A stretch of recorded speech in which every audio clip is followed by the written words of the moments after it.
नमस्कार. मराठी रोहिणी किचन या आपल्या यूट्यूब चॅनलमध्ये मी तुमचं स्वागत करते. तर माझ्या प्रत्येक गृहिणींसाठी अतिशय महत्त्वाच्या किचन टीप नंबर 1. नेहमी सुंदर आणि प्रेझेंटेबल दिसायचं असेल तर महिन्यातून एक वेळेस wax, facial, scrub, manicure, pedicure करावे. आठवड्यातून 2 वेळेस फेस पॅक लावावे. यामुळे तुमची स्किन कधीच टॅन होणार नाही आणि तुम्ही सुंदर प्रेझेंटेबल दिसाल.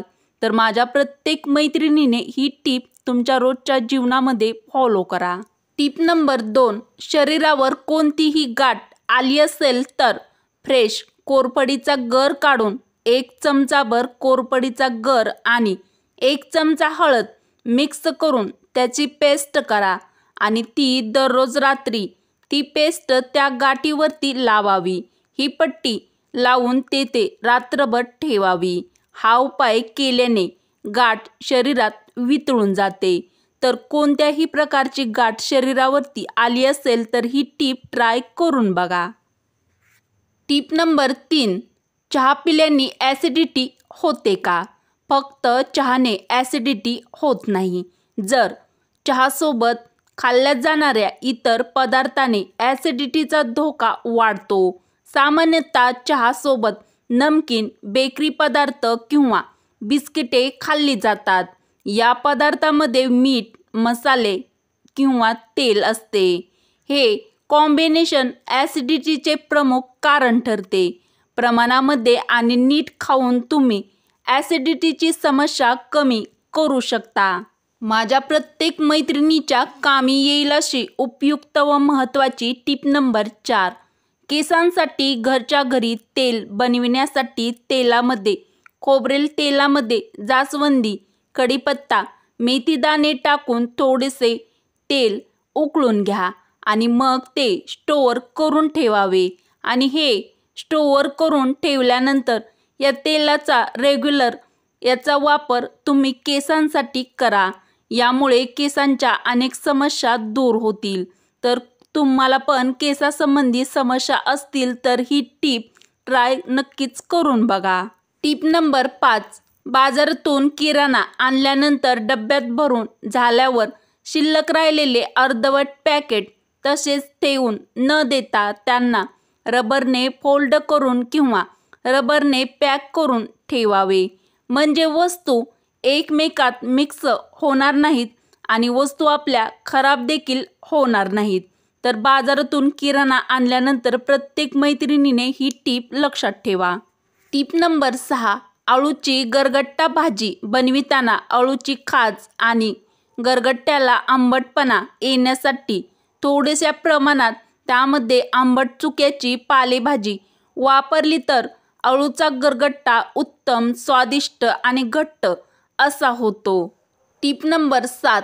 वर्षभराच्या साठवणीच्या डाळींना कीड लागू नये म्हणून त्यात तमालपत्र व कडुलिंबाची पाने टाकून ठेवावीत किंवा उन्हाळ्यामध्ये 2 ते 3 वेळा डाळी छान वाळवून साठवून ठेवाव्या. यामुळे देखील आपल्या वर्षभर साठवणीच्या डाळी खराब होणार नाहीत. अत्यंत उपयुक्त टीप नंबर 8.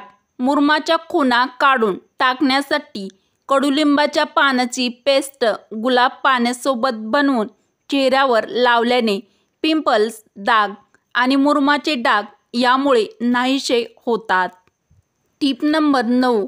डांबर गोळी बेसिनमध्ये रोज 1 गोळी ठेवावी. यामुळे झुरळ आणि घाण वास जी आपल्या बेसिनची येत असेल तर ती दुर्गंधी देखील यामुळे येत नाही. टीप नंबर 10. उकडलेल्या बटाट्याची साल फेकून नका. या सालीवर मीठ घालून त्याने चांदीची भांडी साफ करा. यामुळे चांदीची भांडी एकदम साफ आणि नव्यासारखी चमकतील. तर चांदीची भांडी चकाचक चमकदार बनवण्यासाठी प्रत्येक मैत्रिणीने ही टीप फॉलो करा. टीप नंबर 11. गॅस शेगडीची फ्लेम कमी झाली असेल तर अशा वेळी काय करावे? हा जर प्रश्न तुम्हाला पडला असेल तर त्यासाठी खास गॅस बर्नर साफ करावेत. यासाठी एका वाटीत मीठ गरम पाणी, लिंबू रस एकत्रित करावे. या मिश्रणात बर्नर भिजत ठेवावे व नंतर एखादा जुना दात घासायच्या ब्रशच्या साहाय्याने किंवा मदतीने ते गॅसचे बर्नर स्वच्छ घासून घ्या. Tip number 12. ज्या महिलांचा खूपच ऑइली स्काल्प आहे, म्हणजेच तेल जरी लावले नाही तरी देखील केस तेलकट दिसतात, अशा महिलांनी आठवड्यातून 3 वेळेस केस धुवावे. तसेच केसांना लावण्यासाठी नारळाचे तेल वापरू नये. त्याऐवजी तुम्ही केसांसाठी आवळ्याचे तेल वापरावे. तेल देखील थोडेसेच प्रमाणात कमीच लावा, यामुळे केस जास्त ऑइली दिसणार नाहीत. उपयुक्त टीप आवडली असेल तर पटापट लाईक व शेअर नक्की करा. टीप नंबर 14. ज्या महिलांना मधुमेह आहे त्यांनी 2 चमचे कारल्याचा रस आठवडाभर घ्यावा. यामुळे रक्तातील साखर नियंत्रणात येते. अत्यंत महत्त्वाची टीप नंबर 15. सर्व प्रकारची प्रथिने आपल्याला व मुलांना मिळावी यासाठी अधूनमधून मिक्स डाळीचे अप्पे आवर्जून करावेत. तर अत्यंत उपयुक्त अशा ह्या खास किचन टिप जर तुम्हाला आवडल्या असतील तर मराठी रोहिणी किचन या आपल्या मराठमोळ्या चॅनलला सबस्क्राईब करा, लाईक करा व असेच नवनवीन व छान छान व्हिडिओ तुमच्या मित्र-मैत्रिणीला नक्कीच शेअर करा. चला तर मग भेटू अशाच पुढच्या एखाद्या छानशा व्हिडिओमध्ये. व्हिडिओ पूर्ण बघितल्याबद्दल तुमचे मनापासून धन्यवाद.